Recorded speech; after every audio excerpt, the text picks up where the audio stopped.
샬롬 6월 8일 화요일 하나님 나라를 시작하는 말씀 묵상 시간입니다.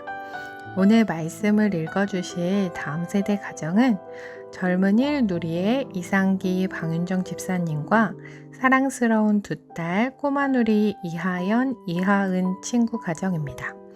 오늘 우리에게 주시는 하나님의 말씀에 함께 경청하겠습니다. 오늘 말씀은 잠언 20장 16절부터 30절 말씀입니다. 타인을 위하여 보증선자의 옷을 취하라. 외인들을 위하여 보증선자는 그의 몸을 볼모 잡을지니라. 속이고 취한 음식물은 사람에게 맛이 좋은 듯하나 후에는 그의 입에 모래가 가득하게 되리라.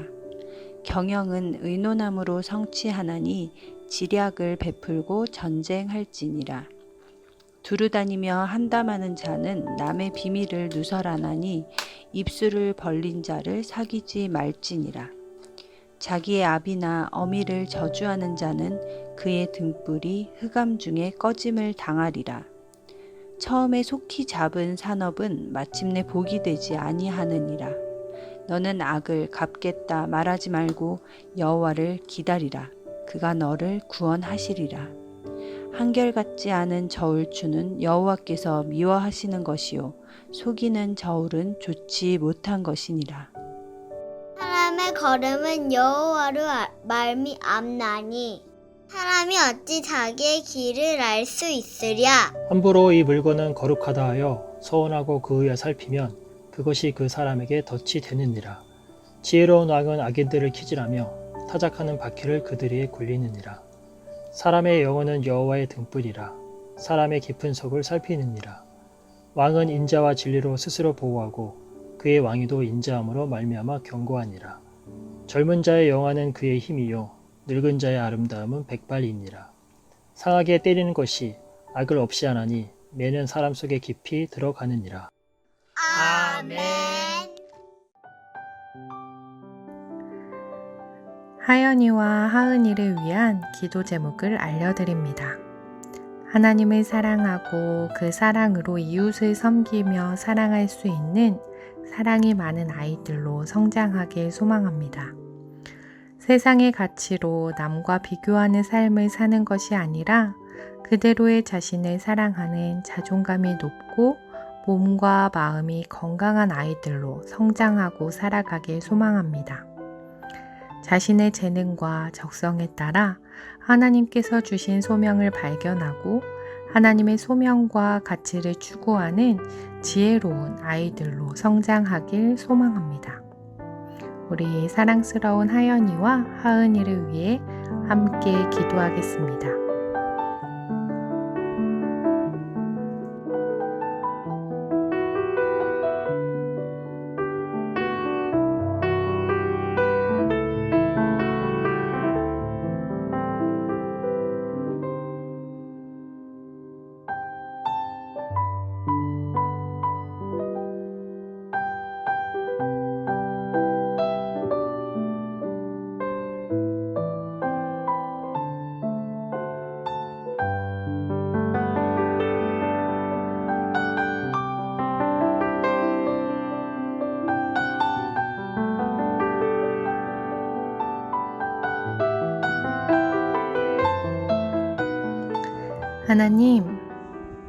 하나님의 귀한 딸 하연이와 하은이를 위하여 기도합니다. 하나님께서 만들어주신 귀한 가정에 하연이와 하은이 귀한 생명을 주셨습니다. 하나님의 사랑을 듬뿍 받아 그 사랑이 이웃에게까지 흘러넘치는 사랑이 많은 하연이, 하은이가 되게 하옵소서. 하나님이 우리를 바라보시는 것처럼 자신의 그대로의 모습을 사랑할 수 있는 자존감 높은 몸과 마음이 건강한 아이들로 자라도록 도와주세요. 하나님이 이 땅에 보내주신 소명을 발견하며 그 소명을 위해 하나님과 함께 나아가는 아이들이 될 수 있길 소망합니다. 6살 하연이와 이제 태어난 지 3개월이 되어가는 하은이가 서로 사랑하며 아껴주는 자매가 되게 하여 주시고 가정의 주인이신 하나님을 기쁘게 찬양하고 예배하는 귀한 가정 될 수 있도록 도와주세요. 감사드리며 예수님 이름으로 간절히 기도드립니다. 아멘. 최근에 종영된 드라마 중에 모범택시라는 드라마가 있었는데요. 범죄로 인하여 가족을 잃은 사람들이 모여서 범죄의 피해를 받은 사람들의 의뢰를 받아서 대신 복수해주는 드라마였습니다. 범죄했지만 제대로 심판받지 않는 사람들을 잡아다가 사설 감옥에 가두기도 하고 그들에게 받은 폭력의 방법 그대로 복수해주는 등 현실에서는 있을 수 없는 그런 복수로 인해서 속 시원하게 해주기도 했지만 결국 복수가 또 다른 복수를 낳게 되는 것을 보게 되었는데요. 드라마뿐만 아니라 우리의 삶에서도 참 억울한 일을 당할 때가 많습니다. 억울한 마음에 상대방을 미워하기도 하고 어떨 때는 내가 받은 고통 딱 그만큼이라도 그대로 돌려주고 싶은 마음이 듭니다. 차마 물리적인 폭력까지는 아니더라도 어떻게 해서라도 그 잘못을 상대방이 깨닫게 해주고 싶고 갚아주고 싶은 마음이 듭니다. 그런데 오늘 말씀에서는 이러한 우리의 모습에 대해서 말씀해주고 계십니다. 22절 말씀입니다. 너는 악을 갚겠다 말하지 말고 여호와를 기다리라. 그가 너를 구원하시리라. 메시지 성경으로 읽으면 더 와닿으실 것 같은데요. 가만두지 않겠다고 말하지 마라. 하나님을 기다려라. 그분이 갚아주실 것이다.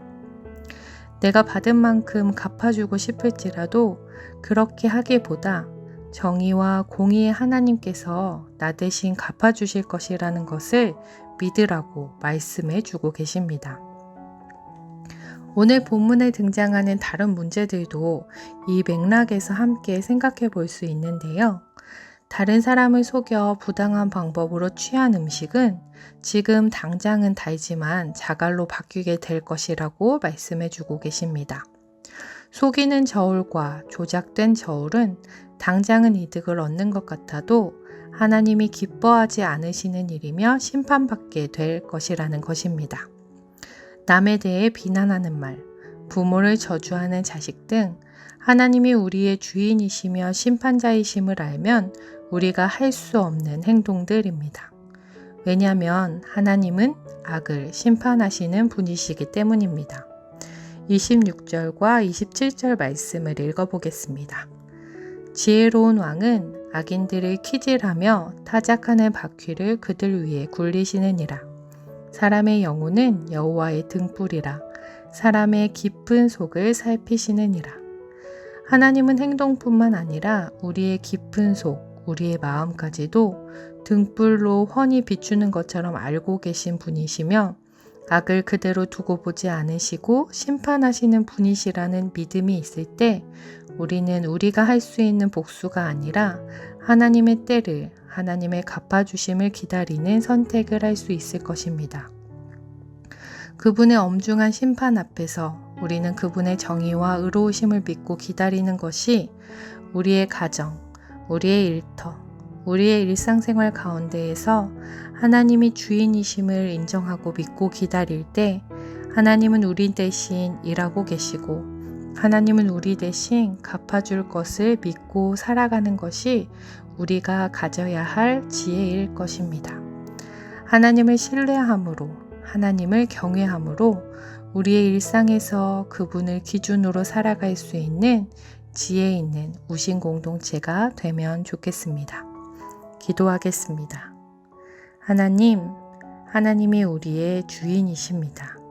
그러하기에 우리의 일상생활에서도 하나님을 기준으로 하나님이 기뻐하시는지 미워하시는지를 우리의 행동의 기준으로 살아가는 우리가 될 수 있길 기도합니다.